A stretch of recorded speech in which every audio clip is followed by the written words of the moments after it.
1111 Club members. It's sunny and warm. I'm not bundled up. I'm not wearing a hat or mitts, and I'm warm. The snow is melting. It's March. How amazing is this?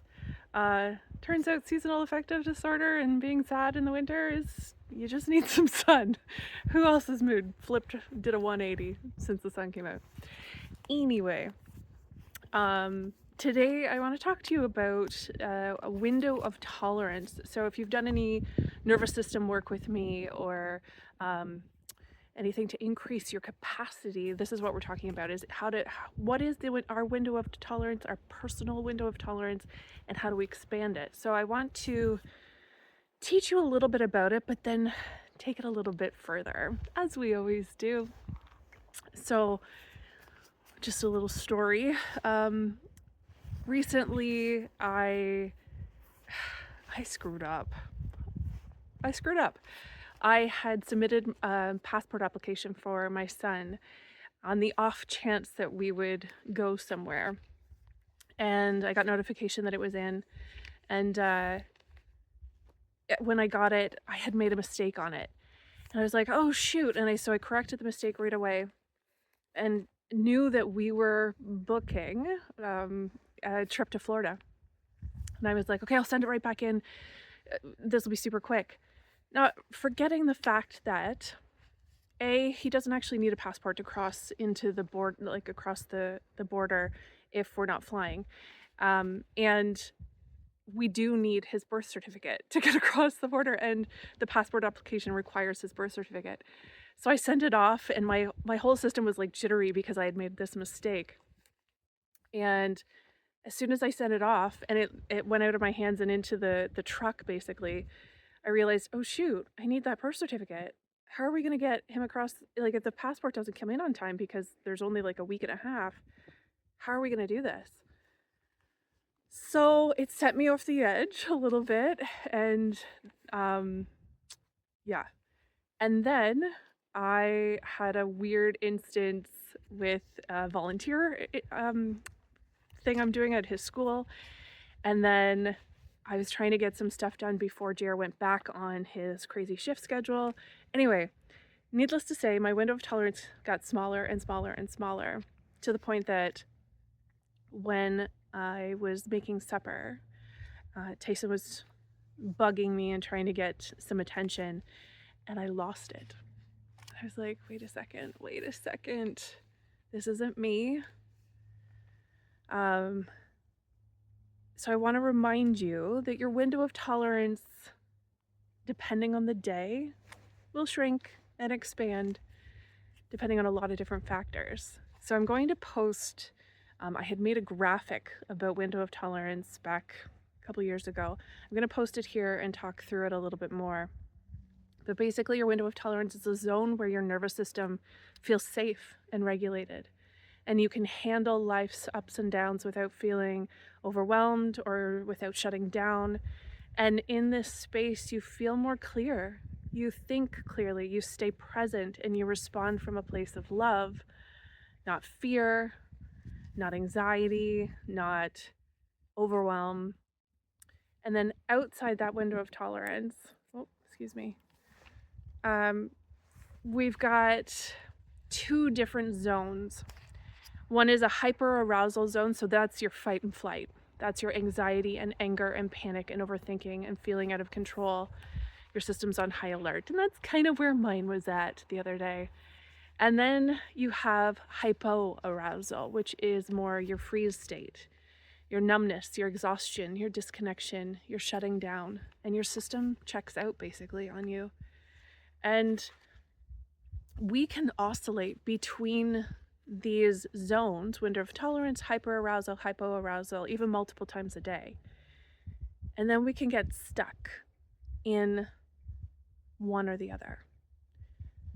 So I want to talk about how we can nurture and expand our window of tolerance. Now, there is a set point to a window of tolerance.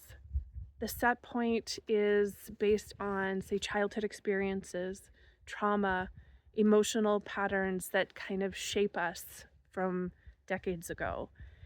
So if you grew up in chaos or felt unsafe being yourself, being your authentic self, your window might be slightly narrow, meaning it takes very little to push you into that overwhelm or shutdown state. Now, the good news is that we can expand our window through things like what we're doing right now, somatic practices and emotional release and self-compassion and meditation and sleep. I haven't been sleeping well lately, and I know I'm quicker to anger, and I'm sure you notice this too, quicker to anger when sleep has been fleeting and just or non-existent. We can widen it with having people around us that support us. We can widen it through movement, gentle or whatever feels very nourishing to your nervous system. And when we widen our window of tolerance, we have more capacity then for joy, for connection, for ease, even when life gets messy, because you know life is going to get messy and things are going to pop up because we cannot control this. We cannot control this. So I want you to show you the graphic and we'll go through it a little bit more. Okay, as you can see, the window of tolerance has two little subsections on either side, the dysregulation. So we can kind of start to tell, maybe your shoulders are going up around your ears a little bit and you're like, ooh, I am feeling dysregulated. And then it pops you into the hypo or hyper arousal state. Window of tolerance is also called the ventral vagal state. Hypo arousal is dorsal ventral. Hyper arousal is sympathetic state. So take stock, remember this, and check in with yourself every day. Let's dive a little bit deeper on the window of tolerance because it almost sounds very scientific, but I want to maybe show you that your window of tolerance is actually a sacred space. It's where you meet life with grace, curiosity, and love. And choosing to expand it and consciously working at expanding your window of tolerance is actually an act of self-love and liberation. To not be triggered as often, to not live from a space of fight or flight where you are so stressed out that you're physically having issues and unable to take care of the people around you. This is actually very conscious work.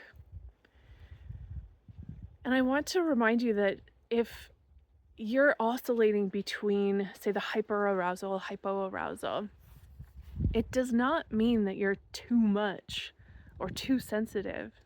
You're dysregulated. So when you learn to nurture that nervous system, your emotions will stop feeling like a problem and start becoming these powerful messages that tell you what's actually going on.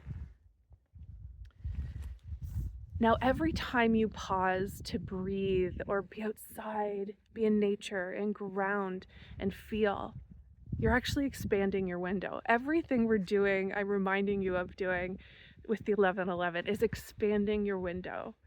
So healing this, if you grew up with a more narrow window, healing it doesn't have to be this dramatic, big spa day, travel trips thing.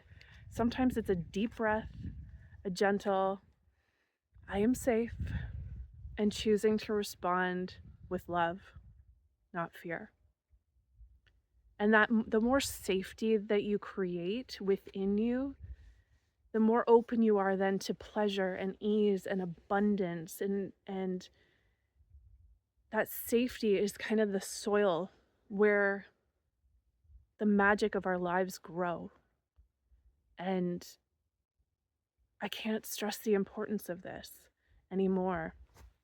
It's everything.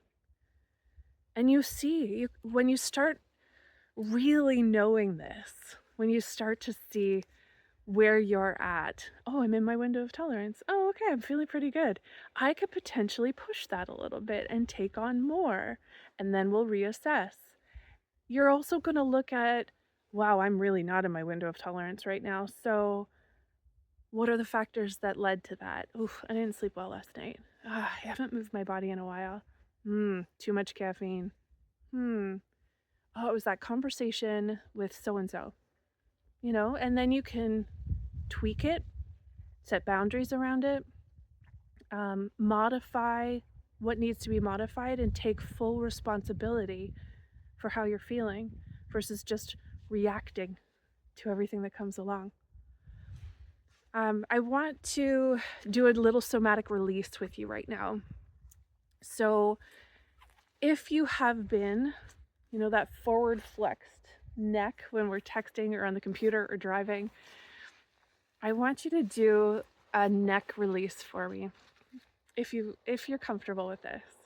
So take your hands and kind of interlock them, your fingers, and put them behind your neck. And gently and slowly, you're going to pull down on the neck and feel that little stretch in the back of the neck. And then with your eyes closed, look down. Really push those eyes so that they're looking at the ground, and hold it for 3 seconds. You'll get a bigger stretch when your eyes are down, and then bring it up for a second and bring it back down, and hold for 3 and bring your eyes down at the same time. So there's a bigger stretch, a bigger effect. And then I find if the neck is still a little wonky after that, to do the chin tucks, the ones that give you the big double chin. I don't have any trouble getting the double chin, but there it is. So do the chin tucks, hold that. I will often do that actually when I'm in bed and I just chin tuck into my pillow, and I feel like I get a bit of a release from that. So that stretch, that gentle pressure, you're not forcing anything, it's just gentle pressure on just the back of the head going forward, and kind of tuck your chin at the same time. That's a really, really good stretch if you've been on the computer, texting, driving a little too long. Okay. And the last little bit is any guidance from source, from my team, from the universe that wants to come through with regards to the window of tolerance and increasing our capacity. Now, normally I write this down and then read it back to you. And today I've felt like I'm very connected. And even though things have been crazy, I still feel that connection. So I want to see what comes through today. And it might just be simple. Okay. Improving your capacity through window of tolerance work and nervous system regulation is actually the best and fastest way to make changes on the planet. We need you at this level of peace. We need you at this level of awareness in order to have any hope of bringing the entire world into an ascension, into a love state. And that energy that you bring, holding and grounding and anchoring the light, anchoring your truth in your body, has this beautiful magnetic and ripple effect to bring everyone else around you into awareness. Don't think that one breath is not doing anything. It's doing everything. Learn this, embody this, and see what happens next. Well, that was cool. Okay. I love you. If you have any questions about window of tolerance, I'm here. If you want me to send you the actual graphic so that you have it just maybe on your phone or something, I can do that. Send me a request. I don't at this time know when we're gonna do the evening Q&A and mini seer, the live event, because we booked that trip to Florida and hopefully we go. Hopefully we don't get stuck at the border. Hopefully that all works out. So if you have any any good mojo, please send it my way so that we get his passport and or birth certificate back and we can get across the border. All right, enjoy the rest of your week.